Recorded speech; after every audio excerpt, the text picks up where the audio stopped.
ধন্যবাদ।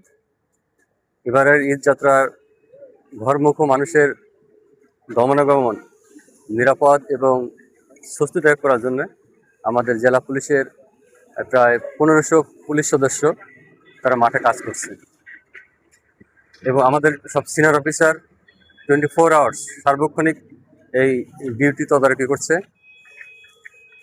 এবং আমাদের ডিবি টিম মাঠে আছে, যারা এলাকায় অজ্ঞান পার্টি মলম পার্টির খপ্পরে যাতে সাধারণ মানুষ না পড়ে সেই জন্য তারা মাঠে রয়েছে।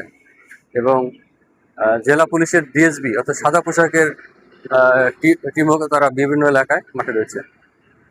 আপনারা জানেন ঢাকা চট্টগ্রাম মহাসড়ক এবং চট্টগ্রাম কক্সবাজার মহাসড়কের প্রায় 336 কিলোমিটার দীর্ঘ হাইওয়ে রয়েছে, যেটা চট্টগ্রাম জেলার ভিতর পড়ে।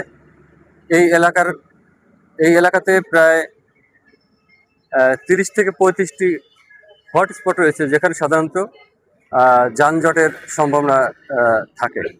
তা আলহামদুলিল্লাহ এই হটস্পটগুলো যেখানে বাজার, গুরুত্বপূর্ণ ইন্টারসেকশন, বাস স্টপেজ, সেখানেও আমাদের যান চলাচল স্বাভাবিক রয়েছে এবং এই হটস্পটগুলোতে আমাদের পর্যাপ্ত পুলিশ ফোর্স মোতায়েন রয়েছে, যারা সার্বক্ষণিক তাদের দায়িত্বটুকু পেশাদারিত্বের সাথে পালন করে যাচ্ছে।